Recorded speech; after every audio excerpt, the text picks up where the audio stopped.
नमस्कार दोस्तों, आज की इस वीडियो में मैं कोई मोटिवेशन नहीं दूंगा। आज मैं आपको सरकार और बैंक का असली सिस्टम समझाऊंगा। अगर आप गाय पालना चाहते हैं, भैंस पालना चाहते हैं, बकरी या मुर्गी पालन करना चाहते हैं और आपके दिमाग में एक ही सवाल है, पैसा कहां से आएगा, तो आज की ये वीडियो आपके लिए है। इस वीडियो में मैं एक भी बात घुमा फिरा कर नहीं बोलूंगा, जो सिस्टम है वही बताऊंगा।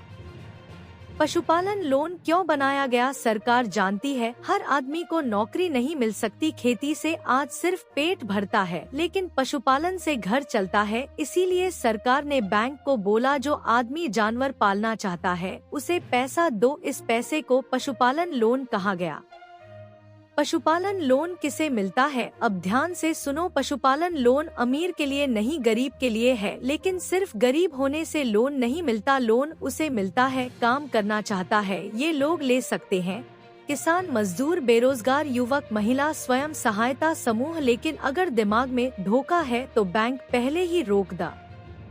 सबसे पहली और सबसे बड़ी गलती क्या है? सीधे बैंक चले जाना, बैंक में जाकर बोलना मुझे लोन चाहिए। यही गलती 90% लोग करते हैं और यहीं से फाइल फंसती है। सही तरीका क्या है? सबसे पहले पशुपालन विभाग, ब्लॉक स्तर या जिला स्तर, वहां जाकर सीधे बोलना मुझे पशुपालन लोन लेना है। पशुपालन विभाग क्या करता है? पशुपालन विभाग आपका दुश्मन नहीं। वहां से आपको ये पता चलेगा कौन सी योजना चल रही है, सब्सिडी कितनी है, किस बैंक से लोन मिलेगा। कई बार वही लोग बैंक का नाम लिख कर देते हैं। जब आप उस कागज के साथ बैंक जाते हैं तो बैंक आपको टाल नहीं सकता। बैंक लोन क्यों देता है? बैंक कोई दान नहीं देता, बैंक देखता है मेरा पैसा वापस आएगा या नहीं। अगर बैंक को ये भरोसा हो गया तो आप अनपढ़ हो या पढ़े लिखे कोई फर्क नहीं, पैसा मिलेगा। अब ध्यान से सुनो, क्योंकि यही लोग सबसे ज्यादा गड़बड़ करते हैं। हर बैंक पशुपालन लोन देता है लेकिन हर शाखा नहीं देती। सबसे पहले नाम सुन लो, SBI bank, PNB bank, bank of Baroda, ग्रामीण बैंक, सहकारी बैंक। अगर गांव में रहते हो तो ग्रामीण बैंक सबसे आसान होता है। SBI बड़ा बैंक है लेकिन काम थोड़ा स्लो होता है। सहकारी बैंक जल्दी काम करता है लेकिन सब जगह नहीं होता।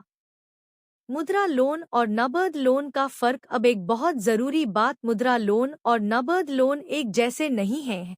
मुद्रा लोन छोटे काम के लिए होता है। अगर आप 2 गाय या 2-3 भैंस या छोटा बकरी पालन करना चाहते हो तो मुद्रा लोन सही है। इसमें गारंटी नहीं लगती लेकिन रकम कम मिलती है। अब नकद लोन सुनो, अगर आप डेयरी फार्म 10-20 जानवर या बड़ा प्रोजेक्ट करना चाहते हो तो नकद लिंक्ड लोन लगता है। इसमें प्रोजेक्ट रिपोर्ट बहुत मजबूत चाहिए। बैंक में क्या बोलना है? अब ये सबसे जरूरी हिस्सा है। जब बैंक जाओ तो ये मत बोलना मुझे लोन चाहिए, मैं गरीब हूँ। ये बोलना मैं पशुपालन लोन लेना चाहता हूँ, मेरे पास जगह है, मैंने पशुपालन विभाग से बात की है, मेरी प्रोजेक्ट रिपोर्ट तैयार है। बस इतना बोलते ही मैनेजर आपको अलग नजर से देखेगा। बैंक फाइल कैसे चलती है? आप फॉर्म भरते हो, कागज लगाते हो, फिर बैंक जांच करता है, आपकी जगह देखता है, आपकी रिपोर्ट देखता है। अगर सब सही है तो फाइल आगे जाती है, अगर गड़बड़ है तो फाइल यहीं रुक जाती है। कितना पैसा मिलता है? सच्चाई। अब सीधी बात, पैसा आपकी जरूरत देखकर नहीं, आपकी क्षमता देखकर मिलता है। 2 गाय 1 से 2 लाख, 4 भैंस 3 से 4 लाख, 6-8 बकरी 2 से 3 लाख, 50 मुर्गी 1 से 2 लाख, डेयरी फार्म 10 लाख से ऊपर। अगर आपकी रिपोर्ट कमजोर है तो पैसा कम मिलेगा। सब्सिडी असल में क्या होती है? सब्सिडी का मतलब ये नहीं कि पैसा पहले मिल जाएगा। सब्सिडी का मतलब है आप लोन लोगे, काम शुरू करोगे, बैंक जांच करेगा, फिर सरकार बोलेगी ठीक है इतना पैसा माफ, यानी सब्सिडी बाद में मिलती है। सब्सिडी कितनी मिलती है? सामान्य आदमी 25 से 35%, SC बटा सेंट 40 से 50%। लेकिन सब्सिडी हर राज्य में अलग होती है, इसलिए ब्लॉक ऑफिस से जरूर पूछो।